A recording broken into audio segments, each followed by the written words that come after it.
Welcome back. So, in this second part of our conversation with Keitt Stathem in the RockSTAR Suicide Prevention Program, we're going to provide you a learning opportunity for caregivers to be able to learn more about the suicide prevention and awareness. And we're just going to continue our discussion on how do we normalize the topics surrounding this and just really understand that, this is a very complex subject, obviously, but we're trying to just make it as simple as possible with the information, again, and just educational opportunities that we're sharing with you guys. So next, the first quick question we had that came in too.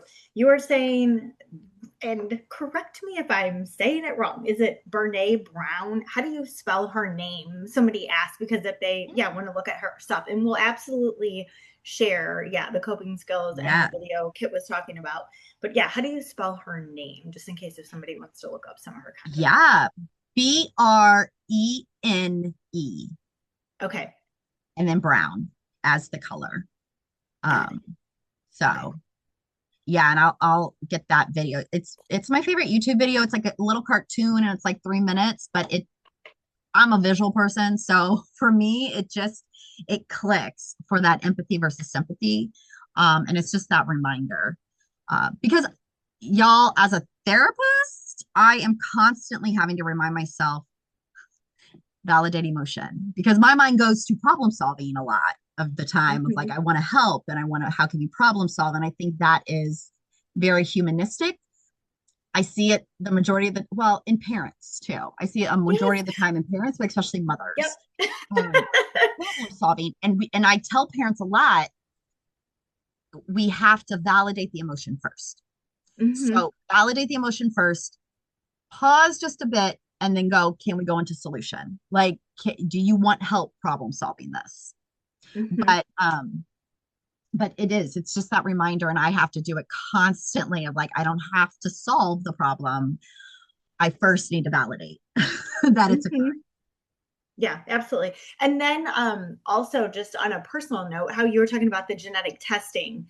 And I just want to say as a doctor myself, it's so exciting to me. I know some people get freaked out by all the genome stuff and things like that. But to me, I'm like, I personally, again, just the opinions of myself, not necessarily the channel or anyone, whatever. But anyway, I think like when you pop out, like as soon as the kid's born, you need to get swabbed and then we do the test and then you just know you have like your successful these medications will help. Yeah, like roadmap for life. High five, right?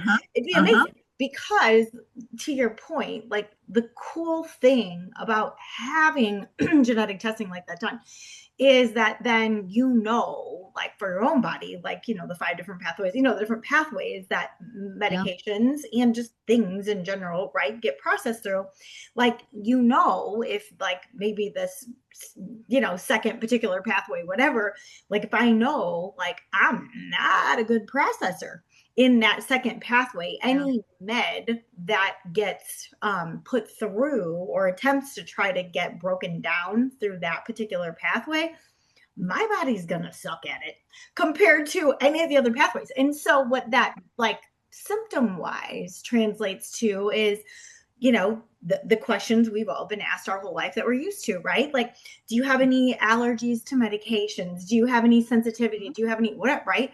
Those are the pathways and that's what it actually looks like behind the scenes that you quote unquote, typically, not always, but like those are going to be the meds typically ish that you're going to have a higher likelihood of quote unquote having the reaction to, which then in, medical doctor land, psychiatry land, all the things like we would call it, you have an allergy to that thing, a sensitivity or whatever, because your body can't break it down right, or vice versa.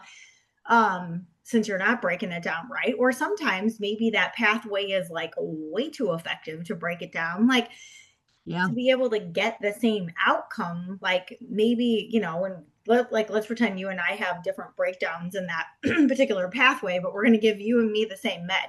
But let's say your pathway is, superstar, rock star, good at it, and mine's like, a little meh, not so great. I can give you like one pill to get the same outcome. I might need 3.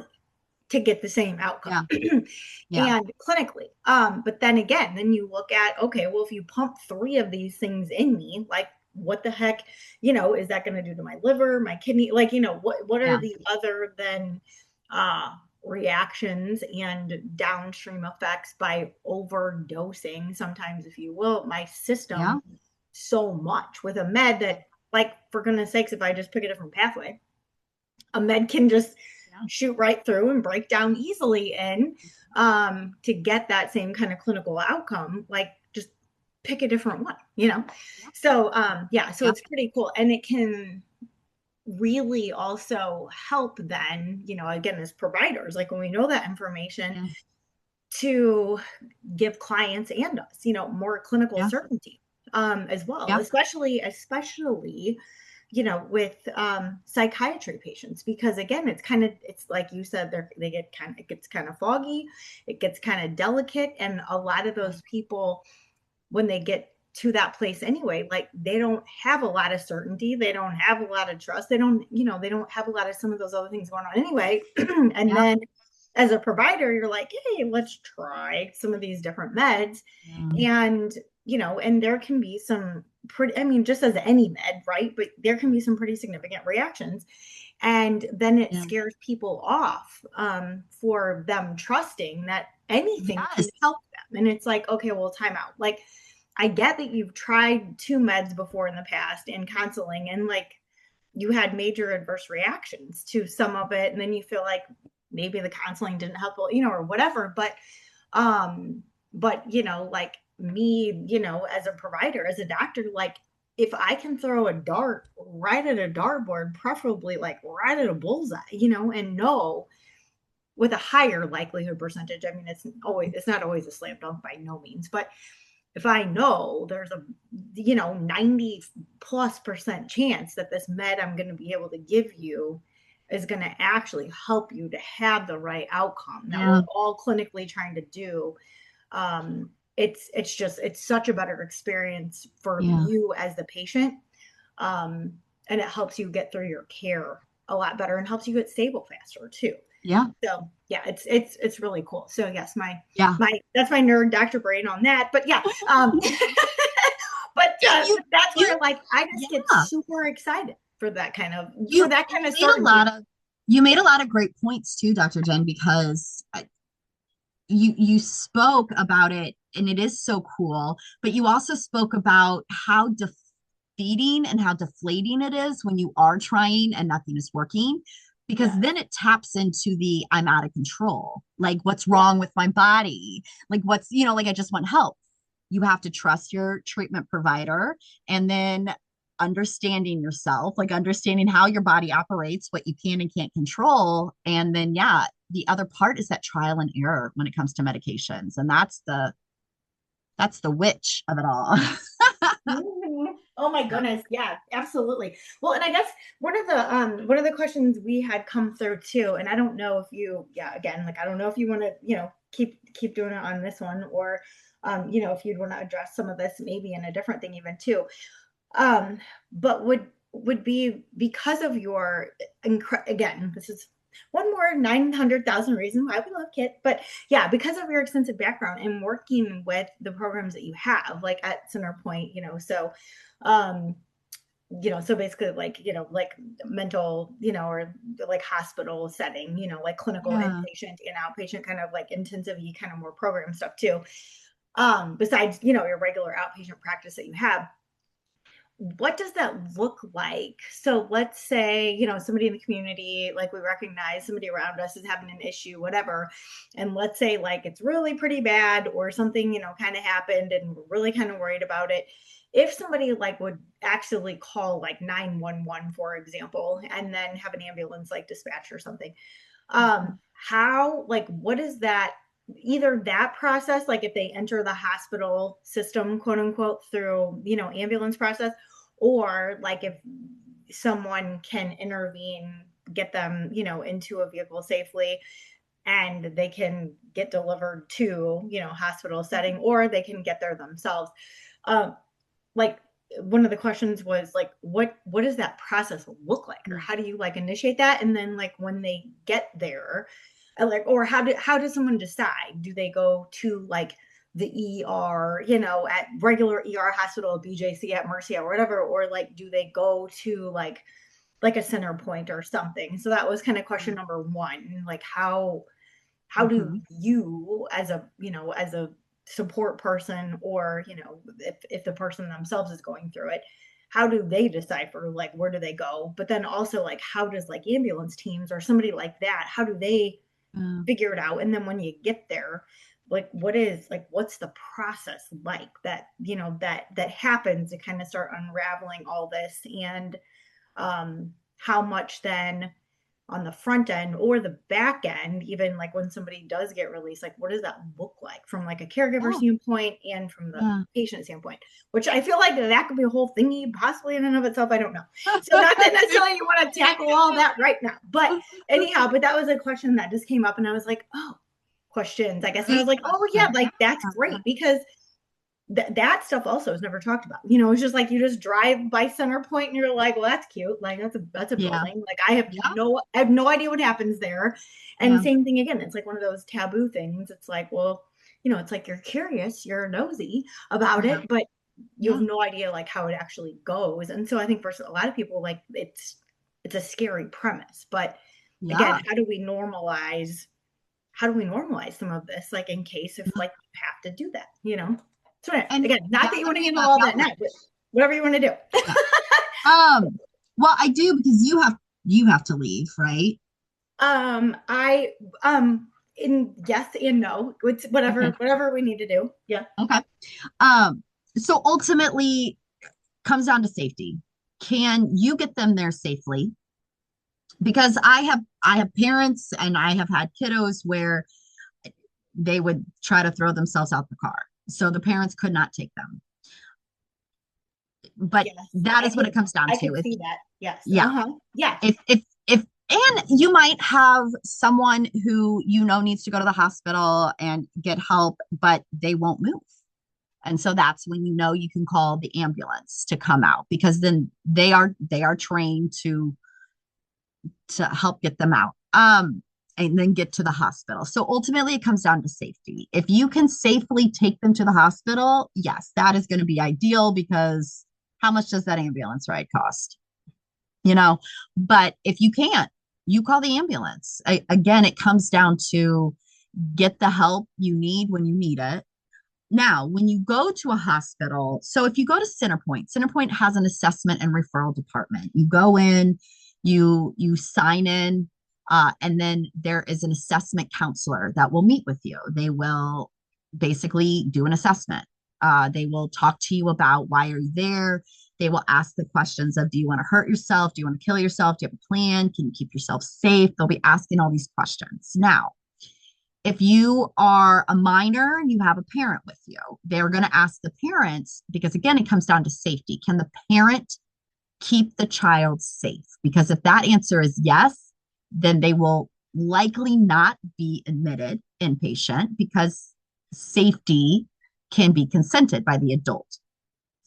That's what, and this is really great education, because I would have to educate my parents on this a lot of the times. They would be telling me, it's difficult and I am worried that I won't be able to keep them safe, but they didn't tell the referral department that. They didn't tell these assessment counselors that, for whatever reason, good intentions or not, like they didn't know. And they were like, sure, we can keep them safe, but we're worried. It's okay to say we are worried about keeping him safe or her safe, like we're worried about keeping them safe. But it comes down to safety. Can you keep yourself safe or not? There are also cases where they have to get a court order to involuntarily admit someone. And that I don't know the whole protocol on, but there is a protocol in most hospitals for that, especially for an inpatient hospital. So if you are worried about someone, but they're not going to go, you can call. I've had a client call Centerpoint and ask those questions. I believe they also called 988. I think they just called Centerpoint. But again, I'm I'm an asker. If I had a question and I couldn't get a hold of anyone at Centerpoint, I would text 988 and say, what do I do? I, Tap into the resources are out there, because at the end of the day, they can say, we're not the ones to help you, but here, hopefully they will at least guide you to the right people. So when you get to the emergency room, my understanding ultimately is they do that assessment part, and then they will either have to transport you to an inpatient specific hospital if they don't offer if they don't have a mental health floor, or they'll put you on their mental health floor. But again, at least getting someone somewhere safe, and that's where the emergency room comes in. That's safe. And Centerpoint, safe.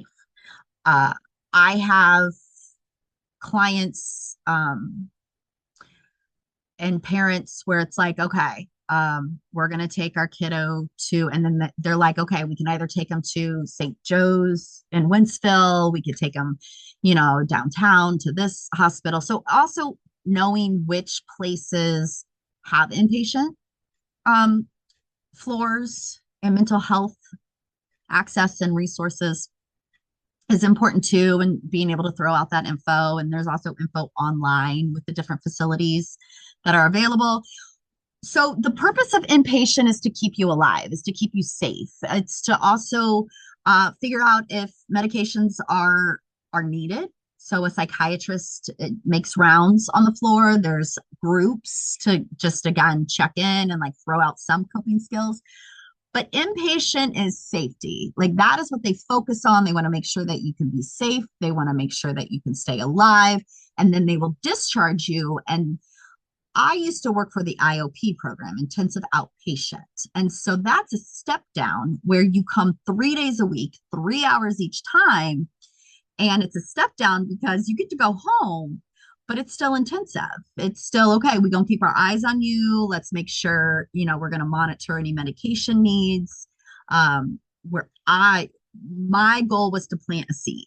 So IOP is planting seeds of, you're not alone. Here are some more coping skills and self-care things. Here are some more resources.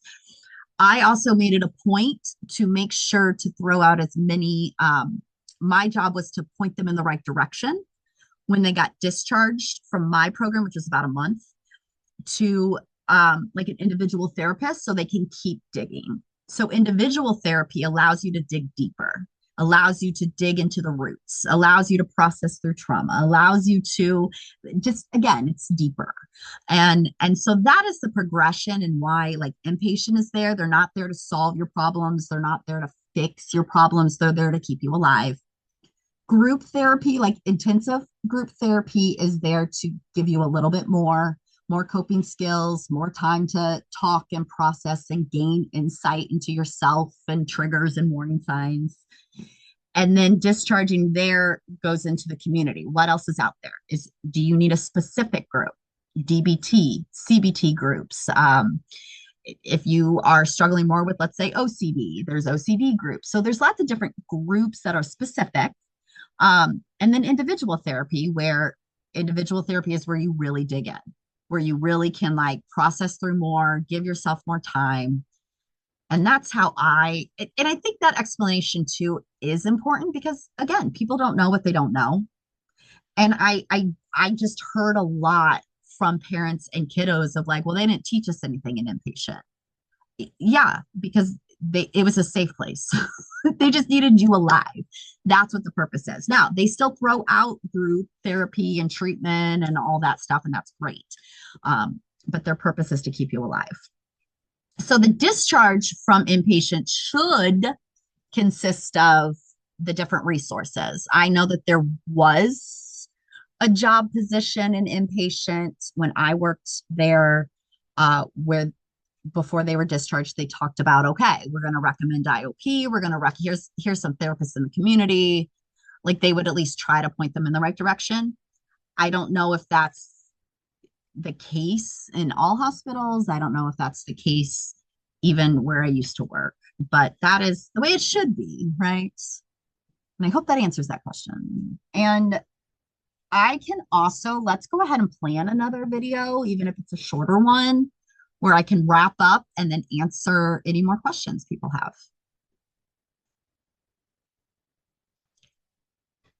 Oh, I lost her. I'm back. Sorry. Okay. No, you're fine. And I guess in one of the, well, and now that you just talked about some of that stuff, question that we had just came through too, is they're like, I could see, somebody said, they're like, I could see, like, especially if you're like, let's say you're at Centerpoint or you're at the hospital, and they're talking about and trying to decide again with the intake person, like, are you, if we release this, the patient, like, instead of putting them inpatient, whatever, like, are you able to keep them safe at home? Somebody's comment was, they're like, as a parent, like if you would be a parent of a kid, right, that from like a guardianship standpoint, etc., they're like, I feel like, and again, not to be whatever, but some of the kids nowadays, I don't want to say, so a lot of the parents are scared of some of the kids nowadays. They have a lot more, power, and some of the parents have a harder time like standing up and giving consequences and boundaries and, whatever with their kids. So that's a little tricky. Yeah. But aside of that, they're like, as a parent to a minor, they're like, I feel like that would be easier, then, because you have more authority then over that person. But what the heck, like, what the heck do you do, or what does that look like then? Again, like if it's a senior, or if it's like, if it's an adult, or a senior, because again, like we talked about in the first video, I did not realize what percentage of suicides did you say are like the seniors? It's like, it's the highest suicide rate. It's crazy. It is. And I'm like, no idea. But then like, to their point, it's like, how do you navigate that? Like, okay, you have to take, your parent up there and check them, if you will, or whatever. Like, they're like, I feel bad, or I feel like weird as an adult myself, like, trying to navigate care and, kind of like, not necessarily like they use the words boss around, but, basically, essentially, control, if you will, another adult's, trajectory and navigating something like that for another adult. And then the potential backlash and weird, relationship dynamics and pissed off and whatever, and all the things that then that can cause. And especially, one other point that they made really quick, and then go for it, but that they made too, is because like a lot of times, and again, not always, but depending on dynamics, right? Sometimes the person who, again, who's the caregiver, or the support person, right? Some people can just be really codependent also, in like a mesh and entangled and all the things into all of it, and kind of have enabled sometimes some of these things to continue to progress. And not, again, totally not always the case, but they've enabled the behavior, the whatever, to go on for a really long time without that person having to get treatment or something else like that. So instead of kind of like proactively handling it as something was coming along, like, now it's like, okay, well, we've just kind of swept it under the rug. Not our family, not our household. We're perfect. We're amazing. We're great. I don't know what you're talking about. And then we have this like huge blow up event, and so it's like, well, like you talked about, like the guilt, the shame, the whatever. And then you got all of that sitting, all of those dynamics sitting in that intake room. It's like, how do you navigate any of that mess?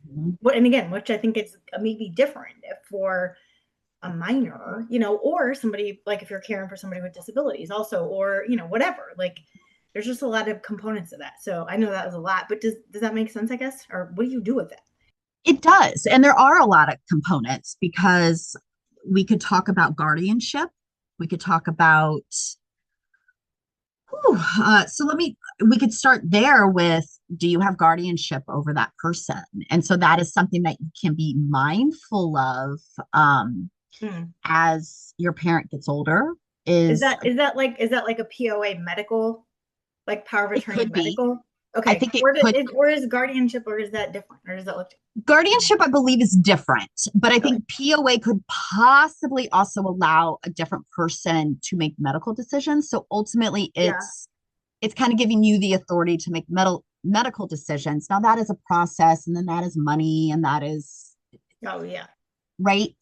I will say though, there are lots of moving pieces, and there are lots of components, and life is messy. Life is messy, and ultimately, at the end of the day, we can only do as much as we can do. So I will throw that reminder out there as well, that you can see all of that, and you can see an enmeshed family, and there's enabling behavior, and you're worried. And I would encourage you to say something, to ask, to especially if it's a senior citizen, if it's your grandparent, if it's your mom, if it's dad, try to make the environment safe. Tap into the resources available. I always tell my clients, but especially my parents, I can be the villain. I can be the bad guy. I am recommending this. I am recommending you go to the hospital. I've had to do that with some of my older clients. And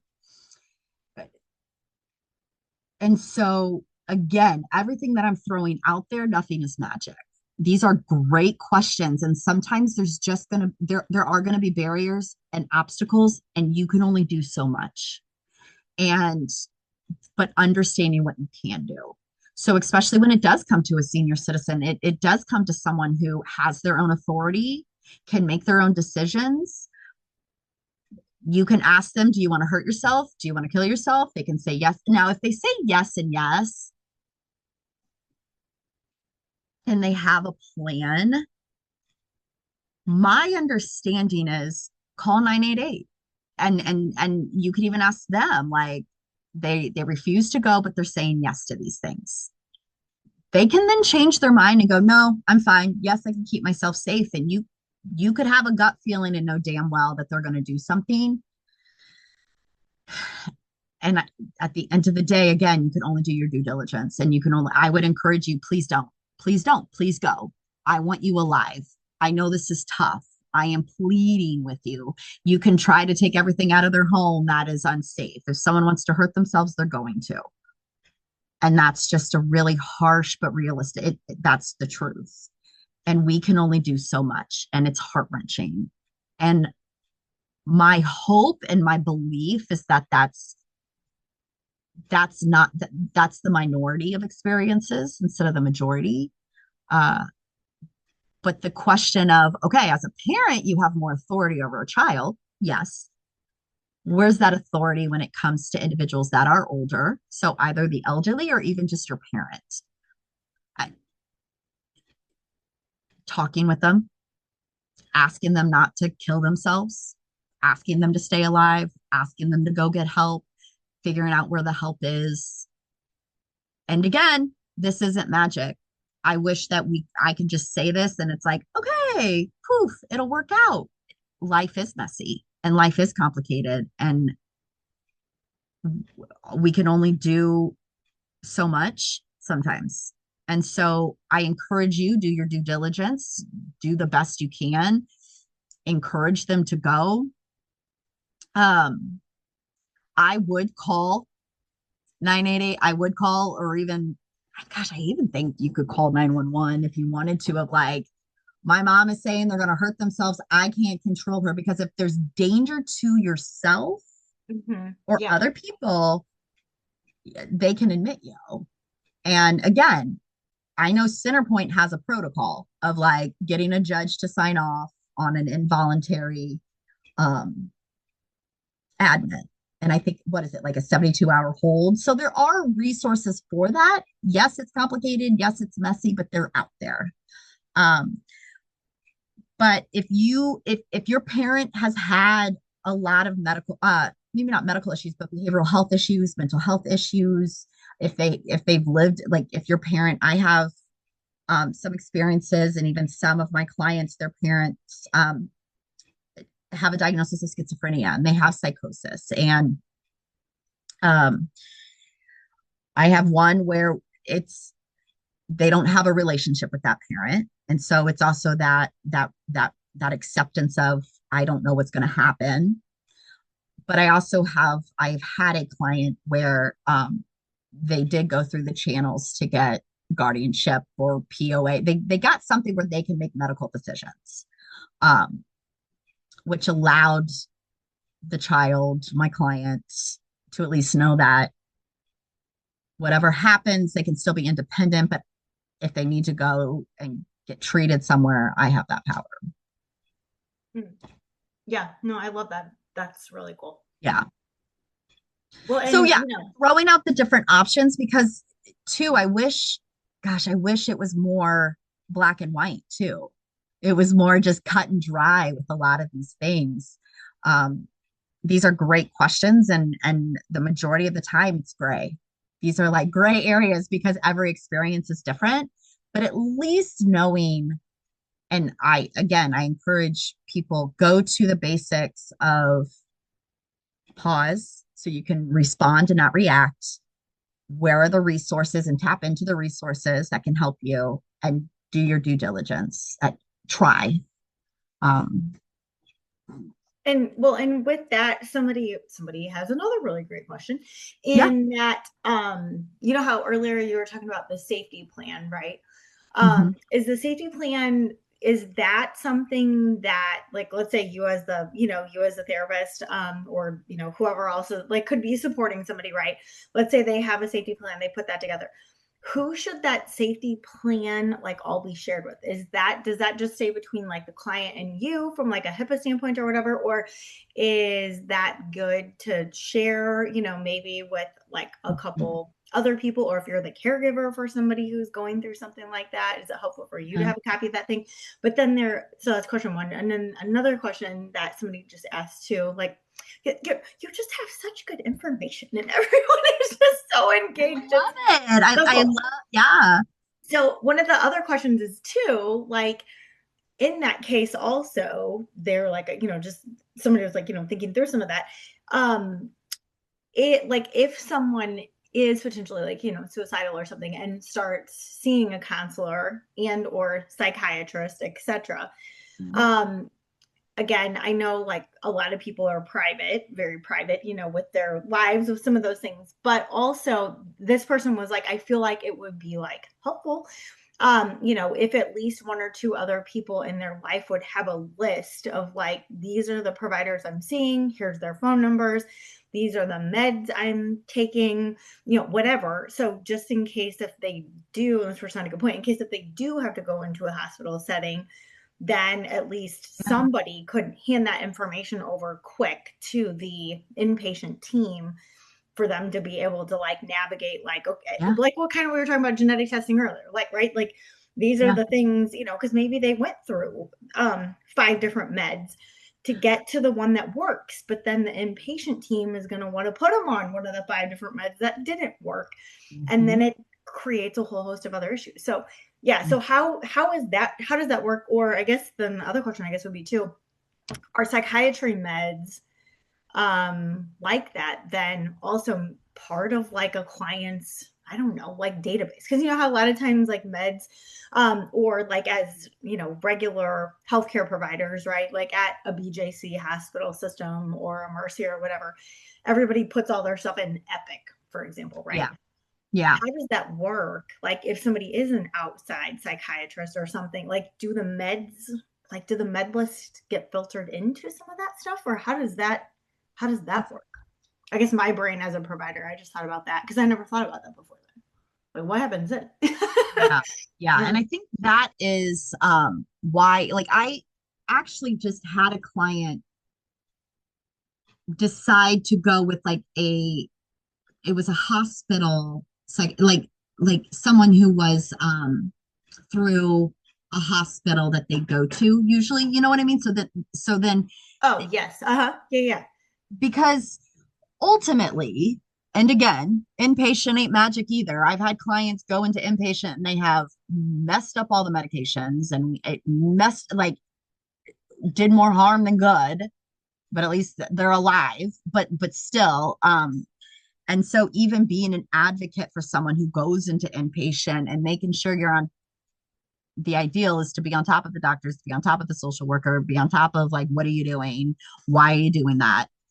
Again, there's lots of different experiences because I've also had a lot of great experiences within clients at inpatient. But talking about the medication piece, a love the idea of writing down everything. I think that's so important and vital for any of us in life to have it all written down, to have our medications, to have our doctors, and to share that with a community member. So it can be a parent, it can be a spouse, it can be a friend even. I think we often miss that. And actually, I'm thinking to myself now, like, oh shoot, I actually don't know if my mama even knows my medications, right? Like, shoot, I should probably do that. Yeah. Well, yeah. Because I think of it in terms of like going, as a caregiver, like going to the doctor all the time with my dad, right? Like I have his printed out list and or on Epic, I can find the thing or whatever. Like I get I know, like, good grief, like I know all his stuff. But then I think about, okay, well, like, kids or other people in my family, like I don't know that I know their stuff, or I don't know that I wouldn't know their stuff, A lot of times I don't know that I have my own written down. No. Right? It's a great reminder of like, this is good stuff. And I also think, what comes to my mind too is like years ago, someone's like, oh, in your phone, you should put ice in case of emergency next to your emergency contacts. And I was like, well, that's brilliant. Yeah. Oh, yeah. And I know a lot of iPhones now, I think you could even do like a health profile. So like if you're in an accident and all they have is your phone. So there are those resources out there. I believe what they can do, especially if you're going inpatient, is you can sign a release to your doctor's office to fax over or email over a chart or information. I think a lot of doctor offices in the medical field, they use Epic. They use like a certain software. Mm-hmm. Kind of help with that. Ooh, what is that called? Like database kind of. Yeah, to help with the autonomy, I guess you can say, of of making sure we are supportive in all the different treatment areas. Because yes, I think it is a great point to be mindful of okay, if something were to happen, who has this information? I know with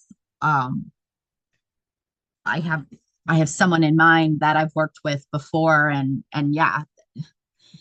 they've been inpatient many a times. And so when they know their triggers, when they know their warning signs, when they know they need to go, they will say something along the lines of, okay, and I have my list of medications and this person has this. And so it is important for that. And then you just do the best you can with filling them in and giving them the information that you have. Does that answer the questions? Yes. Yeah. They're like, this is great. This is super helpful. That's the feedback that we're getting because, but again, like, we got some smart people that watch our stuff, but I wouldn't have thought of some of these things before. Again, I'm like, I just drive past Center Point and I'm like, that's cute. That's a building. That's okay. Yeah. All right, fine. What happens there? Well, shoot, and I didn't know this until I worked for Compass Health and it was Kreider at the time. And so a lot of my crisis prevention and crisis intervention work stems from that experience. And then being able to move to Center Point and really like understand that. And then even just being in the field, it takes a village. It takes a village to really understand how to best support people, support ourselves, and understand what's out there. And I am willing to share what I know. So I love soaking up what others know as well. Yeah, which we just appreciate so much from you. So thank you. Is there anything in closing that you want to add for this one that you can think of? Honestly, no. This has been great. And we can schedule one last one if you would like to wrap up the RockSTAR program to also have more of I love this Q&A. This is great. And yeah. Yeah. Okay, perfect. Well, yeah, we will have Keitt for a time number 4. Stay tuned. Yeah. But anyway, so yeah, okay. But thank you guys. And yeah, and thank you so much too. And thank you for the work that that you do all day, every day. Oh, yes. Yes, yes, yes. Yes. Thank you. Thank you.